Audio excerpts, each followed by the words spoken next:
बृहस्पति व्रत कथा आलस और गरीबी का संबंध। नमस्कार दोस्तों, सालों पहले एक गांव में ऐसा गरीब धार्मिक ब्राह्मण रहता था जिसकी कोई संतान नहीं थी। वह रोज नहा धोकर मन से देवताओं की पूजा करते हुए संतान की मांग करता, लेकिन ब्राह्मण की पत्नी खूब आलसी थी। वह न स्नान करती थी और न ही पूजा पाठ। पत्नी की इस आदत से ब्राह्मण दुखी रहता था। ब्राह्मण के धार्मिक गुणों से उसके घर में जल्द ही संतान के रूप में एक पुत्री ने जन्म लिया। उसकी पुत्री भी ब्राह्मण की ही तरह धार्मिक थी। जैसे जैसे वो बड़ी हो रही थी, पूजा पाठ में उसका मन भी उतना ही लगने लगा।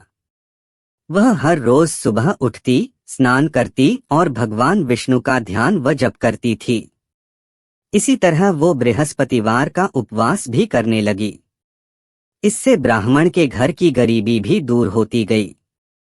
हर दिन पूजा पाठ करने के बाद वह पढ़ने के लिए स्कूल भी जाती थी। स्कूल जाते समय वह अपनी हाथों की मुट्ठियों में जौ भरकर स्कूल के रास्ते में गिराती थी। जब वह स्कूल से वापस घर के लिए आती तो गिराए गए जौ के दाने सोने में बदल जाते थे, जिन्हें उठाकर वह घर लेकर चली आती थी। एक दिन ब्राह्मण की बेटी सोने के जौ सूप से साफ कर रही थी। तभी वहां आकर उसकी मां ने कहा, बेटी, सोने के जौ को साफ करने के लिए सोने का सूप होना चाहिए। ब्राह्मण की बेटी को मां की बात एकदम सही लगी। उसके अगले बृहस्पतिवार को उपवास रखने के बाद उस लड़की ने बृहस्पति देव से सोने का सूप मांगा। ब्राह्मण की बेटी हर बार पूरे विधि विधान से बृहस्पति देव की पूजा अर्चना करती थी। इससे प्रसन्न होकर भगवान उसकी सारी इच्छाएं भी पूरी कर देते थे। इसी तरह उन्होंने सोने के सूप वाली प्रार्थना को भी स्वीकार कर लिया। अगले दिन हर रोज की तरह ब्राह्मण की बेटी पूजा पाठ करके स्कूल गई और रास्ते में जौ के दाने बोते हुए गई। वापस आते समय जब वह जौ के दाने बिन रही थी तो उसे सोने का सूप भी मिल गया। सोने का सूप लेकर वह घर आई, जिससे उसने सोने के जौ साफ किए। एक दिन इसी तरह ब्राह्मण की बेटी घर के बाहर बैठकर सोने के जौ को सोने के सूप से साफ कर रही थी। तभी उसके घर के सामने से एक राजकुमार गुजर रहा था। राजकुमार ब्राह्मण की बेटी को देखते ही उस पर मोहित हो गया। जब वह अपने महल पहुंचा तो ब्राह्मण की बेटी के मोह में उसने खान पीना त्याग दिया। जब राजा को यह पता चला तो उन्होंने राजकुमार से इसका कारण पूछा।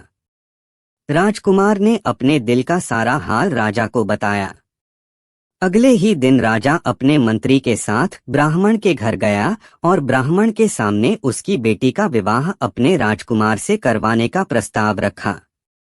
राजा का प्रस्ताव सुनकर ब्राह्मण काफी खुश हो गया। उसने तुरंत ही विवाह करने के लिए हाँ कर दी। कुछ ही दिनों में राजकुमार और ब्राह्मण की बेटी की शादी हो गई।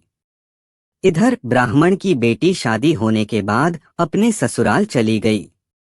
उधर ब्राह्मण फिर से गरीब होने लगा।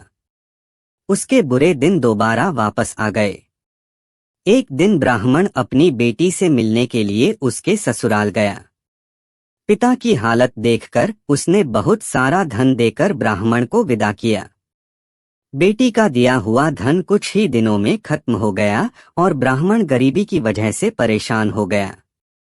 ब्राह्मण फिर से अपनी बेटी से मिलने के लिए महल गया और उसने बेटी को सारी समस्याएं बताई। अपने गरीब ब्राह्मण पिता की बात सुनकर उसकी बेटी ने कहा, पिताजी, कल आप माँ को लेकर मेरे पास आएं। मैं उन्हें बृहस्पति देव के उपवास और पूजन की विधि बताऊंगी। इसे करने से सारी समस्याएं दूर हो जाएंगी। ब्राह्मण ने ऐसा ही किया। अगले दिन वह अपनी पत्नी को लेकर महल में बेटी से मिलने के लिए गया। पुत्री ने अपनी मां को बहुत समझाया कि उन्हें आसल त्याग कर सुबह स्नान करना चाहिए और भगवान विष्णु की पूजा करनी चाहिए, लेकिन ब्राह्मण की पत्नी ने उसकी एक भी बात नहीं सुनी। वह अभी भी पहले की ही तरह रहती थी। मां की ऐसी हरकतों से तंग आकर एक दिन उसकी पुत्री ने मां को एक कोठरी में बंद कर दिया। उसे जबरन सुबह स्नान करवाया और भगवान विष्णु की पूजा करवाई। इससे उसकी माँ की बुद्धि में सुधार हो गया।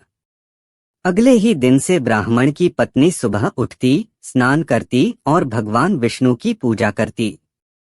साथ ही बेटी के बताए अनुसार हर बृहस्पतिवार के दिन वह उपवास भी करने लगी। इससे प्रसन्न होकर बृहस्पति देव ने उनकी सारी गरीबी और समस्याएं दूर कर दी। फिर वह एक सुखी और संपन्न जीवन जीने लगे। इस व्रत के प्रभाव से मृत्यु के बाद ब्राह्मण और उसकी पत्नी को स्वर्ग का द्वार भी मिला। कहानी से सीख: आलस्य करने से किसी भी तरह का काम नहीं बनता है। आलस्य को छोड़कर सुबह जल्दी उठकर पूजा पाठ की जाए तो मन भी शांत रहता है और मनोकामनाएं भी पूरी होती हैं।